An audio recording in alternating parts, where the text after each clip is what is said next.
Mike, it's so good to have you on the show. I've really been looking forward to this because selfishly, I get to have more time with you as a friend. And, we've worked together earlier this year.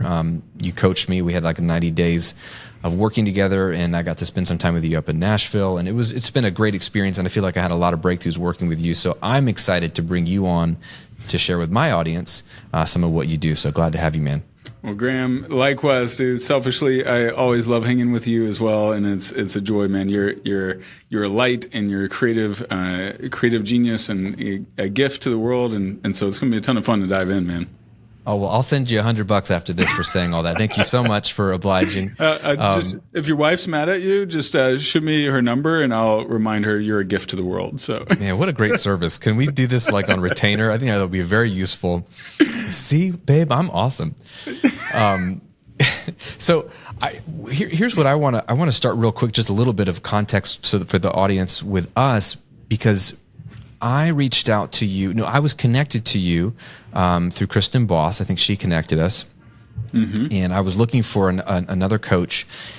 And specifically, I felt like the one way I described it to my wife was I feel like I just need someone to talk to like untangle some stuff in my head. It wasn't like a specific, I need help launching this product, or it wasn't very pinpointed.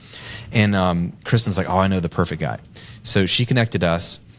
We jumped on a call together, and I, to be honest, didn't know much about what you did. I looked you up, and I was like, well, he's worked with some really cool people. I trust Kristen's opinion, and that's why referrals are so powerful, right? Because if you trust one person and they recommend. But man, you took me in some powerful directions. We did some work together regarding NLP and all that stuff we can unpack that I had never experienced before. And I learned things that were new for me and new about me. And I'm still unpacking some of that even after our official time has ended. And I almost feel like half of the time when I was working with you, I was like, what am I doing?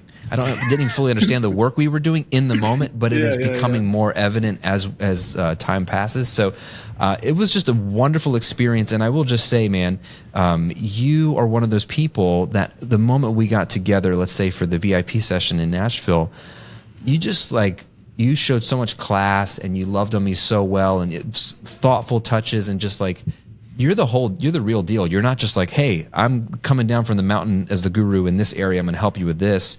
You immediately became my friend, and I think that's one of the things I loved about you. And I've had a lot of coaches over the years. Usually they're all incredible people, but not everyone kind of feels like a friend from day one. So I love everything about you, man. I love how you roll. Dude, thanks, brother. And likewise, what I see a lot of people that I end up working with, they're stuck in some way and they can't pinpoint it. And so I kind of think of myself a bit like Matt Damon in Good Will Hunting, where he sees these formulas and just boom, he sees they're popping in their mind. Well, I see patterns of thought, patterns of behavior, patterns that are also going to self-actualize.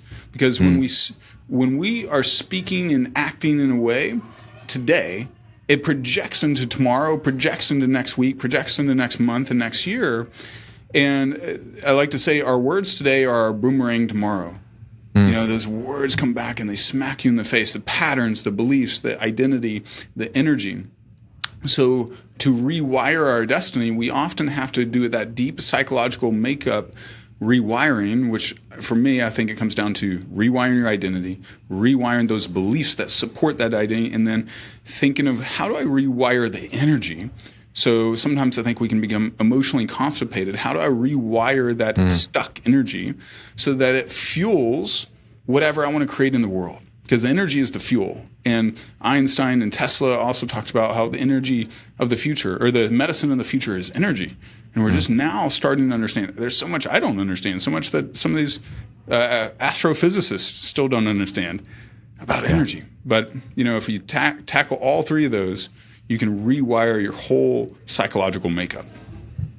So let's start with what do you see? Let's talk to entrepreneurs or anybody who's trying to achieve something in the world, because humans are humans. Yeah.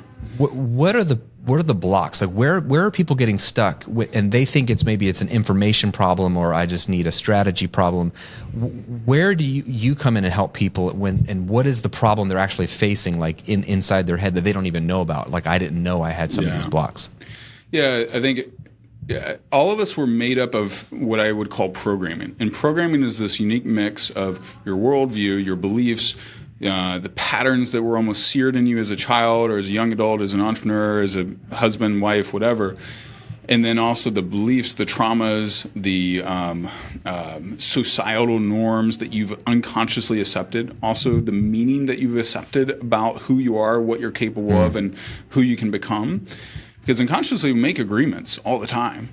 And a lot of our agreements that we made, oh, this is what I'm capable of. Someone told us when we were like 8 years old on the baseball field. Yeah, wow. And self-worth. Someone told us by their actions or inaction. And so we have to, at the end of the day, our programming is not our fault. But by the time you're an adult, it is your responsibility. So taking ownership of, I got to own reprogramming myself. Yeah, sure, I suffered abuse. I suffered some things that were unfortunate. But I got to rewire myself if I'm going to achieve the highest levels. And you look at a Tom Brady, a LeBron James, Oprah Winfrey, et cetera, Tony Robbins, John Gordon, anyone in our space, if they've accomplished extraordinary things, you'll notice they have an incredibly strong identity that then they got the beliefs to support that identity, and then their actions and their energy are positive energy towards those beliefs and that identity. John Gordon knows he's going to write another best-selling book. On your next book. Your identity is strong enough. With Rebel, hey, you're going to hit the list with the next one. Yeah. And then after you hit it, then the third one, you're going to be like, I got this. Yeah. And as long as So tell me, because you're right. Like when we first started to talk, it was identity. That was the first thing you wanted to talk about. So explain from your perspective, why does identity precede everything else? Like, why do we have to go with, wait, what do you mean my identity? Who am I? Who do I think I am? What do I like? Yeah. Why is that the most important thing and it affects everything else? Yeah, I wrote in my book, The Genius Within, that your identity precedes your destiny.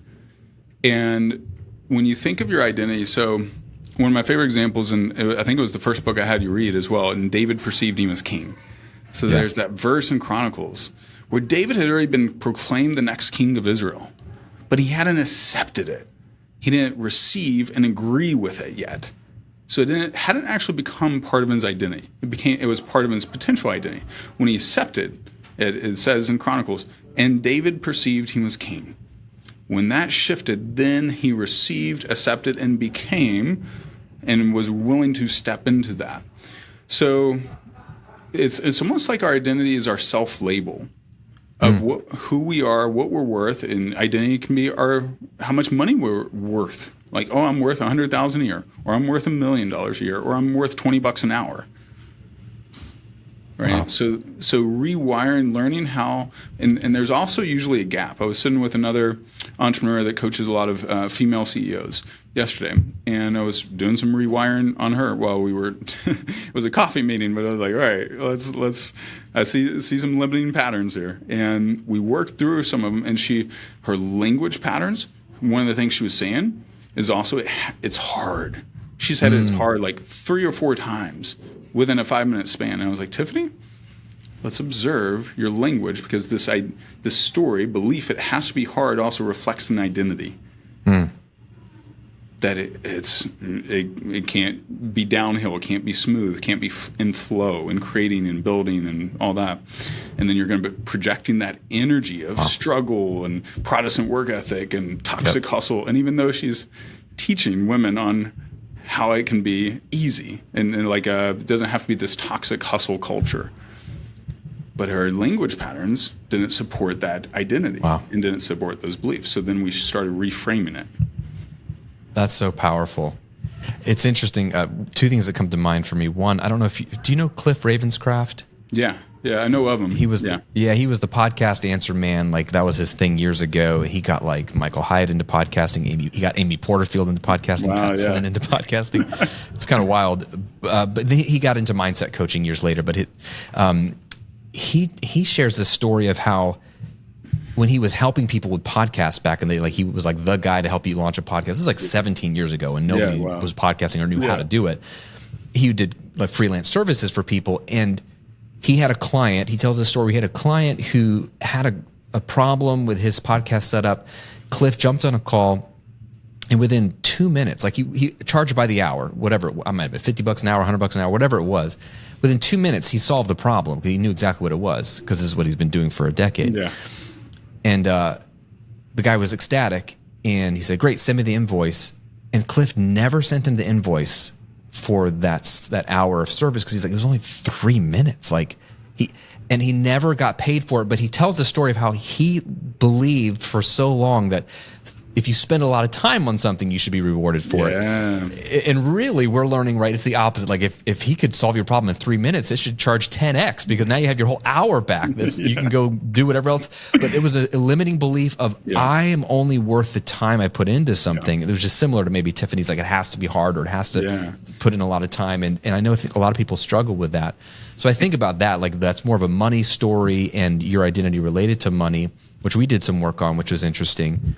But then when you mentioned like my new book, like Rebel, it was interesting how with this book, and after working with you, I've been very intentional to apply some of the stuff we learned about visualization, watching my language. And instead of like hoping I hit the New York Times or whatever the list would be, I imagine, what kind of person is a New York Times bestselling author? Yeah. And I am that person. I am writing a book worthy of the list, even though I know it's an editorial list, and some people say, it's not really about the best book. None of it's all best selling. It's not really about best book. As Robert Kiyosaki pointed out with Rich Dad Poor Dad, he's like, it's not the best writing book, it's best selling. It doesn't have to be a good book. But I'm writing a book worthy of the list. And I imagine like the books being in every store and stacks of them in the airport bookstores. And I imagine it so much so that like it makes sense that I would write a New York Times bestselling book, and I have to almost assume that identity, which is then informing kind of how I show up, and like, well, what would a person who's going to launch a book that way do to make sure they move enough units, get enough press that the team at the New York Times cares, because they don't care how many units you move if they don't care about you or think, And so it's just been an interesting process of like, you know what, I am a New York Times bestselling author. That's an identity I'm assuming. And I'm going to speak around that, language around that, and my actions are going to come from that, I believe. Yeah, 100%. And that's spot on, and that reflects, how you shifted your identity in the last 6 months in the process of writing this book, process of us working together, you working with Rory and John and other guys, where you committed, which also as you commit, then you commit to growing into that identity, right? And then your story changes. The internal story. The most important story is the internal story, because then that is what is projected outwards, and also that is what we tolerate in life. Wow. Right? It's determined by our internal story. You get what you tolerate in life, right? So you shifted your internal story, and you, like you said, in shifting from hope to what's it have to be like to be, who would I have to be to write a best-selling book? And becoming, and then you see it's actually just a process. It's a process of becoming. Yeah. No different from, hey, if I want to drive down to Tampa and hang out with Graham, there's a process. I got to boom, boom, boom, follow the roadmap. So where do you think people get stuck the most, though? Like when because that's the problem, right? Is when you're telling somebody this, that they obviously are stuck in some ways. How do you get someone to start the process of, it's not just think differently. Like you really believe that there's NLP, which you can explain if you want to, neuro-linguistic programming, if I have it correctly. Like there is literally grooves in our brain that are so well worn. It's hard to think differently. So you have some things that you do to help rewire. Like what does that rewiring look like? Because I loved how when we worked together, it wasn't just, well, Graham, stop thinking that. Think these different thoughts. It was a little more, there's more care involved of like, there's a reason why you think these thoughts. And we have to kind of undo some of the damage first before we can create the new thoughts. Tell me about that. Yeah. So Einstein, he was hit by a taxi doing a thought experiment. Poor guy. I just literally picture a picture of Einstein getting smacked by a taxi, and I don't know why. Sorry, I laughed. Sorry, Albert. No, he was lost in his thoughts, and what he was doing. Well, he was doing something magical, though. So he was being lost in these thoughts. He solved the theory of relativity. Part of how he solved the theory of relativity and won his Nobel Prize was he'd be walking down the road doing these crazy thought experiments. And one of the thought experiments, he would see himself riding a light wave So he's riding this light wave. So he's observing himself from a different perspective. And this light wave goes around like Mars or Saturn, and it bends because the gravitational pull has a pull on light. And he was like, all right, so something clicked where he saw that this is the formula for E equals MC squared. And it was because he saw himself from a different perspective. So like when we did the alter ego exercise, which Todd Herman popularized in his book, Alter Ego, but I was doing it before his book ever came out because it's taught in NLP. So in NLP, we're teaching you have different parts of yourself that make up yourself. And this is also in Internal Family Systems from Dr. Richard Schwartz. And so you have these different personas. And you look at high performers, Superman, Clark Kent, different persona. Beyonce, Sasha Fierce, Kobe Bryant, Black Mamba. Actually, so Kobe Bryant develops this persona in Black Mamba that helps sharpen how he shows up on the court. But what happens is, so these neuro grooves that we have, it's kind of like the highway of the United States, right? It's already there, and to build a whole new highway, you have to tear down neighborhoods, tear down forests, swamplands, whatever. But if you could just have a whole like fresh landscape to build something new, and you have more creative freedom. So that's where you shift into tapping back into Einstein. He was obsessed with the power of imagination. So our brains don't know the difference between a reality and a very, like if we're physically experiencing something like the free throw shooter experiment. Yeah. Where it's so wild. Yeah. Versus just intensely visualizing something. So then when we do an alter ego exercise like we did with you, then we shift you into this other state of you're connecting with a different part of you, and then seeing those settings and experiences. Like I remember we worked on like Grateful Graham and some other aspects, right? And so you show up differently and relate differently to yourself and others, whether it's in business, whether it's in your marriage or family or whatever. And when you shift into that persona, it's like it's easier instead of just trying really hard. Trying really hard, if you're programmed a certain way, trying really hard isn't going to get it done. Yeah.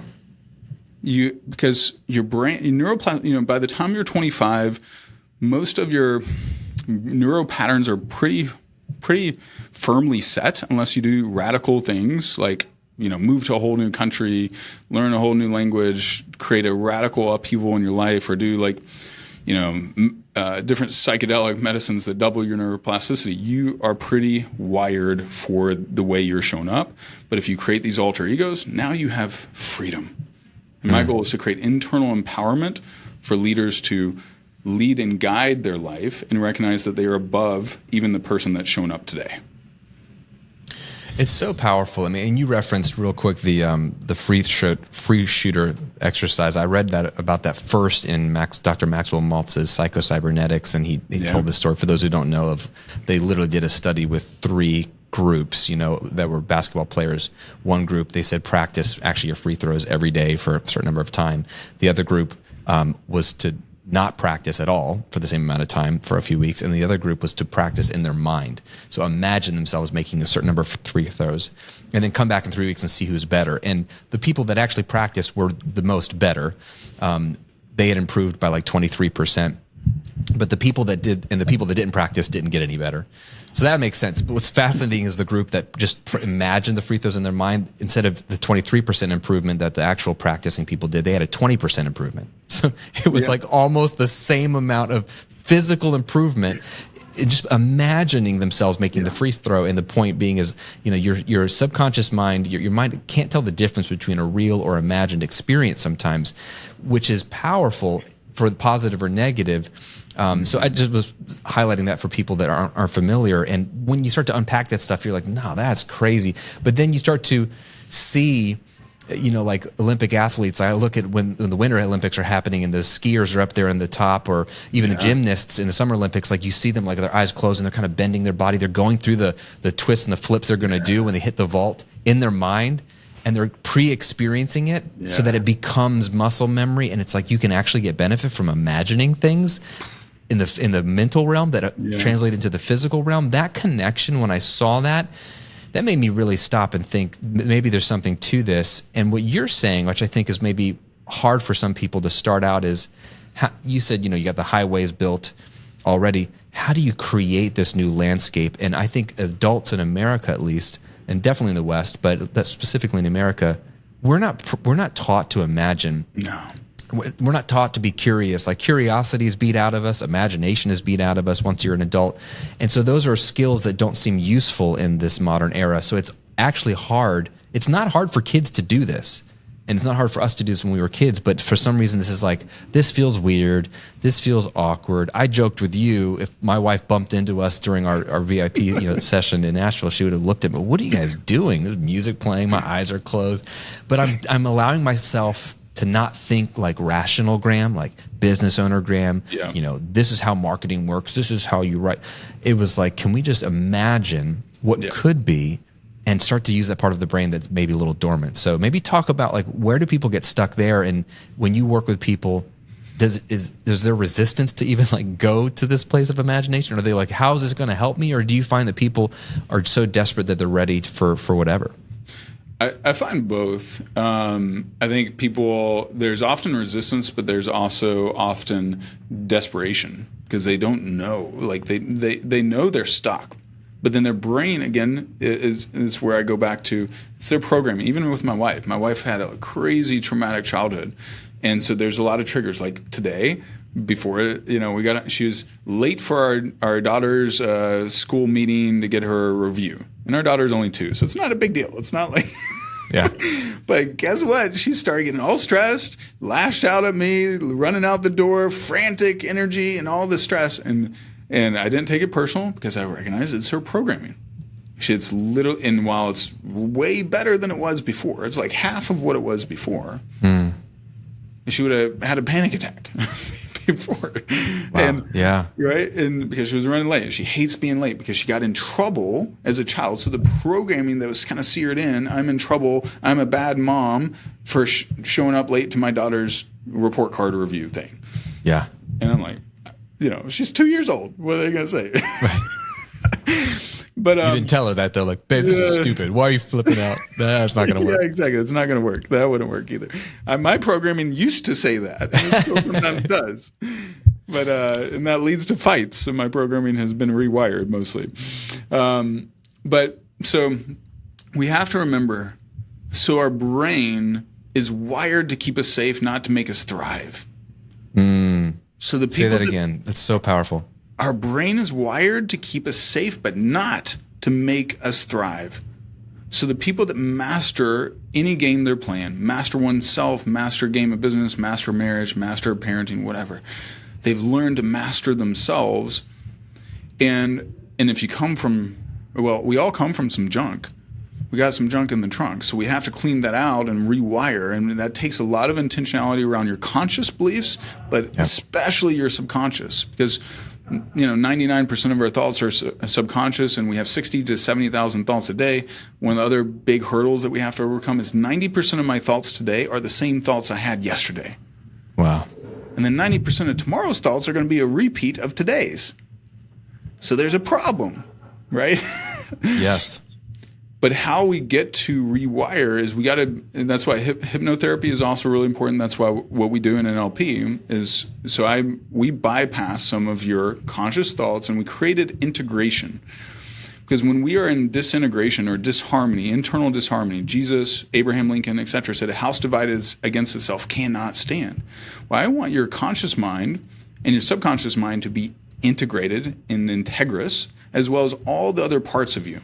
So if you have Grateful Graham, or I have Magic Mike and Badass Mike Z, and my other persona, Weak Ass Willie, right? I have these other guys, and Hollywood Mike Z, and I also have Playful Dad. So I got to know, like a good, basketball coach, I got to know who to put in what situation. And one of my mistakes, for example, in managing my own alter ego is I would be listening to a podcast because I'm like, grow, learn, conquer the world, whatever. Right up until the minute I'm supposed to like hang with my wife and daughter. Yeah. So I walk in and I'm like, I'm got the energy of I'm going to, knock some stuff out, right? I'm focused and intense. Doesn't work. Yeah. So I got to flip. And now I have the habit of, before I walk through the door, ideally the last 10 minutes, if I'm driving home, play some music, whatever, that shifts me into playful dad. And so I'm connecting and I'm playful with my daughter. And then, so when we create those alter egos, it just gives us permission and much more internal freedom. And then we start figuring out how to rewire the beliefs and the energy to support that. Hey, friend, we'll get back to the episode in just a moment. Real quick, I hope you're enjoying the episode. And if so, please share it with somebody that needs to hear this episode today. It would mean so much to me. Also, I want to give you a gift for hanging out with me today. I want to give you my free $1 million life-giving business formula on-demand training. Inside of this less than 60-minute training, it will help you uncover your uniqueness to build a 7-figure boutique brand without burning out. This is some of my favorite material. These are the things that I'm taking my private clients through, but I want to share them with you in this free training. So if you've already built your business, but it's not giving you life, it's taking life from you, this is the training for you. It's absolutely free. Just go to grahamcochran.com/lifegiving. That's grahamcochran.com/lifegiving, all one word. And you can register for your spot right there. Now back to the episode. That's so good. Yeah, so like I love that example, especially of like working up to the moment in the day. I think it's a very, like, having some time of a buffer. To someone said it years ago, to land the plane. Yeah. Right. Like you don't want to. If you're at 30,000 feet, you don't just jump out and be like, all right, I'm home. Like, let's just land the plane. And whether that's 10 minutes in your workday, or if you have a commute using that. Like for years, I didn't have a commute. I worked in the office or in my garage where I had a studio, and so it literally was just walking from the garage into the kitchen. And so I was like, no commute. So I had to give myself 10 minutes. Yeah.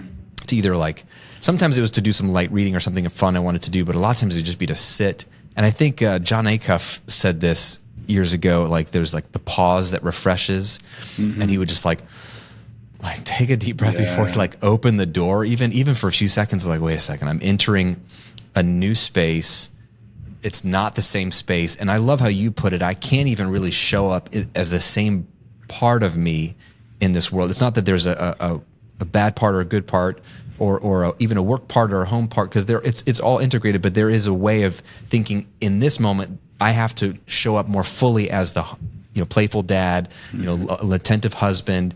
And instead of thinking, this is how I used to think, Mike, and you've helped me shift this thinking. Even in this conversation, I used to think, okay, when I go home, now I have to do certain things so that Shay's happy, the kids are happy, or even if it's not for them, because this is the right thing a husband or dad does. I was focused on the actions. Yeah. But you've helped me shift it as to, no, how would a loving husband and loving father show up? Who is that person when he comes home, who's not worried about work because he trusts God's got it and he did what he could today, and now he's closed the door and there's another day to fight it. So he's not worried. If I were that guy and I wasn't worried about work and I'm just happy to be home, who would I be? What would I be like? And then it's not about the actions as much as it's about the identity. And then I show up differently, and they can tell the difference and I can tell the difference. And that's been powerful. Yeah. And it's shifting from doing to being. When I am being this person, I am this person, then the actions, the doing comes naturally. If I am playful dad, then I'm naturally going to be more playful. So it's just shifting a switch in my brain and my energy, so I shift into that. And then we can learning to master it. So like when I'm showing up on a podcast now, like I want to be Hollywood Mike Z. That's my more playful, entertaining, high energy, because I'm so calm. I'm off the camera, I'm too calm, and I need to tune it up, right? Yep. So anyway, so yeah, spot on. It's like in essence, you're describing the doing versus the being. One of the things that I loved about working with you, and maybe this is something that you do in your, as you call it, neural rewiring, but if it's not, it's okay too, is in business. Let's talk about, like, in business, a lot of times we think in the rational mind of like, okay, I need a new strategy. So it's real simple. Like, you need more leads, you need, higher prices, you need more offers. And we're thinking about, and those are all wonderful things. These are all dials we can dial up. But one of the things that blew me away from, what is it? I'm blanking on his name. The Big Leap. The author of The Big Leap. Yeah. Gay Hendrick. Gay Hendrick, yeah. So The Big Leap, when I read that book, I kind of first understood what he called the upper limit problem. Yeah. Right? And it was like we have this internal thermostat, is the language he used, which was helpful for me to understand. Of this is kind of about the ceiling of how much love you feel like you deserve, how much money you feel like you deserve, happiness you feel like you deserve, and you don't know it's there, but we all have it. It's all set different places, and when you bump up against it, you will subconsciously self-sabotage to bring the thermostat back down to whatever that level is set. So no matter how much strategy you have, if I got on Oprah's show and she sent me 1 million leads per month to buy my book or my courses, I would somehow subconsciously not be able to handle if my thermostat was like low. I don't deserve more than $1 million a year or whatever. Sure. I would somehow self-sabotage that success, and it was like putting fuel into a broken system or has a leaky bucket or whatever you want to say. Do you find that the work you do is helping people raise that thermostat on like, look, you need to, if it's on a business client, like you're thinking too small in terms of your impact you can have, the amount of money you can make? Or I find this too, people who, like you kind of alluded to with Tiffany, your client, of if it's going to be successful, it has to be hard. And so if they find that they're crushing it in business and it's kind of effortless, there's this weird guilt of like, this shouldn't be so easy. And I felt that years ago, and I got over that as quickly as I could. And I don't feel bad. Somebody at a Bible study last night said, hey, you've been working hard this week. I was like, not really. I'm doing good stuff, but it's not hard. And I'm very, very intentional about that. But I struggled with that for a while.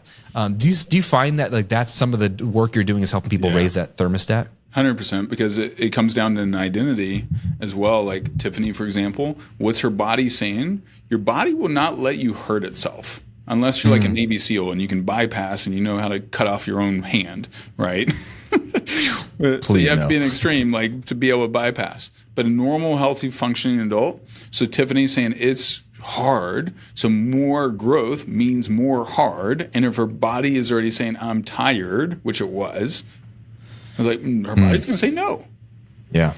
So that's what we part. And she sent me a text today, like at the beginning, what if it's easy? Is what she wrote on a new board. And so, and then it's an identity. Back to the upper limit problem. So if my identity is here, it's like an invisible ceiling. So if I want to get up to the next level, then my body, the thing I have to rewire into your nervous system, not just what you say, but it has to be in your nervous system, how you feel about it, because memories are encoded according to feelings. So I have to rewire you to feel safe, that it's, if I like, Kristen Boss, for example, $97,000 a year or whatever. When we started out, she was making about $100,000. About a year later, made over $1 million, right? And now she's a seven-figure. I'm not going to go into any more details than that. But her nervous system, it's actually started breaking down when she had her first like $35,000, $40,000 a month. Wow. She's like, I'm not worthy. She was crying, and I hopped on Zoom with her and just coached her through it because her body was saying, "You're not worthy of this. You're a fraud. How's this happening?" Wow. And I had to calm her nervous system down and realize it is safe for her to earn that, to become that, to be that. And then then it's like this, it becomes a container. So think of if my life is a little tiny 1 gallon bucket, then I switch it to a 5-gallon bucket or a barrel. Doesn't mean there's 5 gallons of water, and let's say water represents money, but now I have the capacity to step into that. Yes. That's helpful. Yeah. And then the other thing we have to do is look. Our brains are trained to find evidence for whatever we think our identity is now. So then the beliefs are supporting that identity. Like, I screw things up. Well, your brain will, think of it. I can give a perfect example. When my wife is in a depressed state, she looks, or anyone in a depressed psychological profile, they find everything that is wrong with life. They forget all the good things. They forget the people that love them. They think, I have no friends. I have no family, blah, blah, blah. Life's fallen in on me. And when yesterday they could have been thinking about all the good things. Yeah. But they fell off a cliff and they're in a depressed spiral, right? And I would see that with my wife when we were battling depression for 2.5 years. And I'd be like, babe, you were just happy 3 hours ago. But her brain was accessing all the files and all the memories according to her depression or her joy if she's in a joyful state. Same thing for me. So the beliefs that we have will often support our identity, but then there's an energy. The other thing is energy. There's a lot of stuck energy, and I didn't understand. I was never woo-woo. I'm kind of a rational thinker. Give me evidence, give me the facts. Yeah. You're a business guy. That's your background, building businesses and scaling things. Yeah. Yeah. And my energy was like, but now I see that trauma can have a stuck energy, that pain, sadness, or joy, and you can move up the energy scale to love. And you look at a Jesus, you look at a Gandhi, you look at a Mother Teresa. They had different vibrant energy. And they would lift the rooms magnetically. Deepak Chopra lifts the rooms. Oprah Winfrey, Tony Robbins lifts the room. Graham, you walk into Kajabi, boom, lifts the room. And that's what we want to be. We want to be lid lifters. But to be that, we have to have that energy where we're tapped into love and joy, and it's flowing, because it's almost like we want this energy to be flowing like a river, not like stuck and stagnant like a swamp. That's so powerful. I think the container analogy is helpful for me. It's like before you can increase what you want. If you want more love in your life, or joy, or money, or for me, like us in the content space, I want more viewers or impact. Like, you have to increase the internal mental container to be able to allow that to be filled. It's funny, yesterday, Mike, I had lunch with a young gentleman at our church who's just sharp, man. He's building a real estate business, and he's 25. His name's Josh. And I had lunch with him because we wanted to get together, and I wanted to get to know his story. I'm like, dude, I was playing Xbox at 25, and like trying to figure out my life. And you seem to be really on top of it. And it's a different level of maturity. I'm like, what's your deal? What's your story? And he talked about what he's doing and building wealth in real estate. And he said, man, I was like, well, what started that drive? And he said, I was poverty started that. I grew up with a single mom, bad part of town in Tennessee. And I was like, I'm so tired of being broke and so tired of being poor. And he's like, I was like, well, what changed? He's like, when I was 19, I was the first person in my family to go to college, and I'm in college, and I'm still wasting my time, but I'm there. And at 19, it's like, I don't know what happened, Graham. He said, I just imagined myself as a millionaire. And I just was Identity. like, he just shifted. Yeah. He said, I know I don't want to be poor anymore. So he's like, Graham, I like literally could close my eyes. And I just picture myself like, yeah, that makes sense. I'm a millionaire. And he really settled on that identity first. And then he was like, okay, what do millionaires do? Well, they invest in things or build businesses. And he's like, I don't know. And he started to seek out, mentorship and read books. Yeah. He's like, Graham, he's like, now it's 6 years later, and he's had a couple of multi-six-figure years, and he has a few properties in Tampa that he's building and flipping, and he's working for another company. He's like, the dude is crushing it, and he's well on his way. He said, but my family, it's all it must be nice. Must be nice. Yeah. And he's like, I'm literally you. Like, I just decided at 19 that I'm a millionaire now, and I'm going to figure this out. But they can't see past their identity. I just thought it was a really interesting picture of like, he decided to expand his container, and he hadn't filled it yet. He was still a broke college kid, but he's filling that container right now. 100%. And he's probably on track to create a billionaire container at this point, because he's just so sharp and so willing to get it done, and he's such a people person. But that's been my story too, of like, the things I've asked God for in prayer, the things I've dreamed about, they've changed. They've grown so much, because I could only see but so far. When I lost my job, I was like, if I could just make $4,000 a month consistently, I would be so happy. And that was all I could see as a container. I'm a $4,000 a month guy. I'm a $50,000 a year guy. Yeah. And then it was, gosh, maybe I could be a $100,000 a year guy. Yeah. Then maybe I could be a then it could be $1 million. Well, that'd be crazy. And these containers kept increasing. I know we're using money as language, but it's really the same thing of, you have to see it as being possible in your mind first.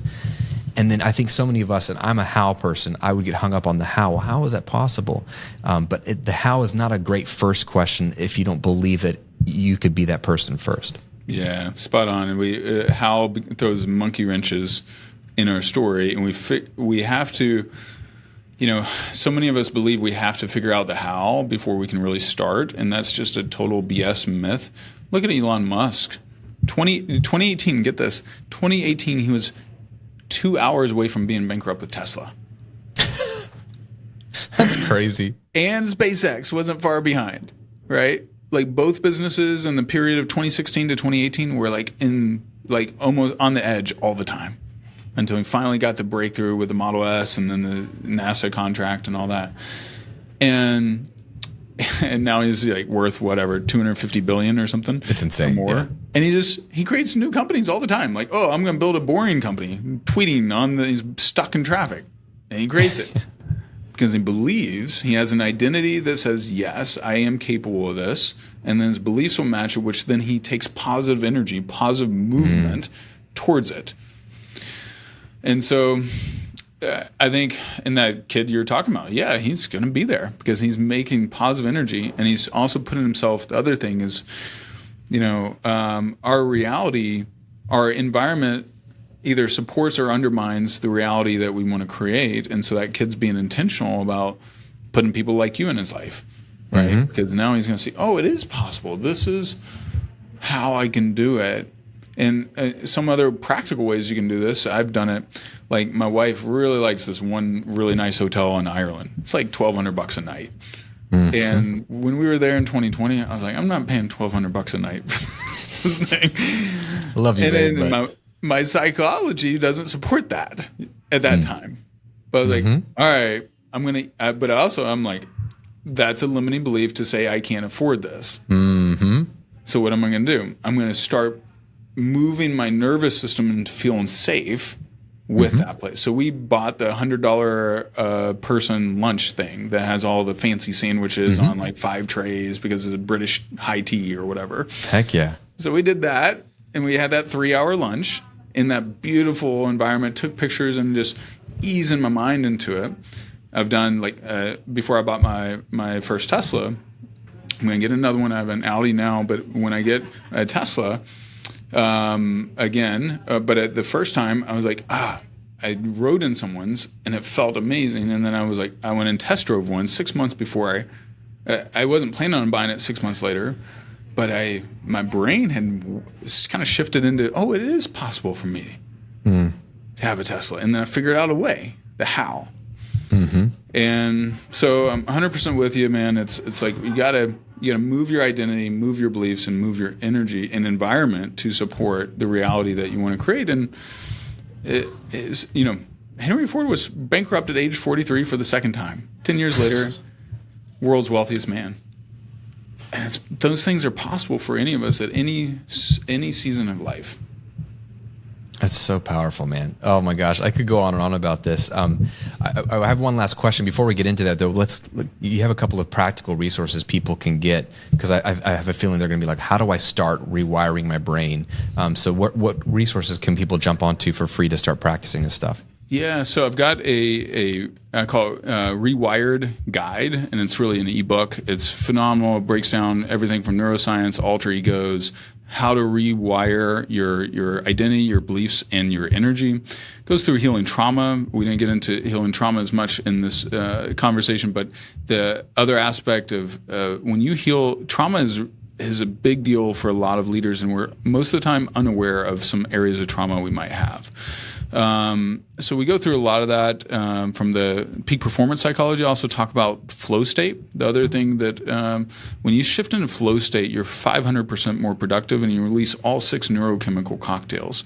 So I unpack some of that, and then also even some nootropics and other brain optimization supplements that you can get on Amazon that are pretty simple, but they make a significant difference to your brain energy, which means you feel like I have an Olympic athlete right now. She's the world's 16th fastest woman using 2 of the supplements that I recommend because she's seeing the difference in her performance and her focus and presence. So those are some of the things. It's neurorewiring.com. Neurorewiring.com. Excellent. Awesome. Yeah. And then tell us, they also have you have this free NLP session, Claim Your Power, right? It's called Claim Your Power NLP session. When you grab that ebook on rewiring yourself, you'll have the access to the Claim Your Power NLP, but you can also go to my YouTube channel, which is not nearly as good as Graham's, by the way, but Graham's is killer. So definitely check out Graham's if you haven't yet. But Claim Your Power NLP, I've had almost 30,000 people do at least one session. I've had many people just go through it 10 or 15 times because they found it so powerful. Yeah. That's awesome. And that'll give you a taste of like what Mike and I did together a few times, both in person and then even on Zoom calls. Yeah. I love that. Neurorewiring.com. We'll link to that below. Final question, man, before we wrap this up, because this is a segment we do, and this can go in any direction you want. It can be off topic. It's something I call the Golden Rule segment. And it's really simple. Remind me your daughter's name. Sonnet. Sonnet. I love that. Such a cool name. I know your wife is mega creative as well, so that makes sense. Okay, so if Sonnet, she's 2, but you're teaching her incredible things, and you're going to raise her to be an incredible young woman, and she'll do amazing stuff, I have no doubt. But if Sonnet grows up and forgets everything you ever taught her, except for one thing, one piece of advice that she actually would keep and carry with her for the rest of her life, almost like a golden rule, what would you want that to be for her? Man, that's such a tough question, because I could go down love, the pathway of love, go down the pathway of genius, go down the pathway of impact. You got to pick one. I know, Graham. On the spot. So I would say for Sonnet, I dare you to love boldly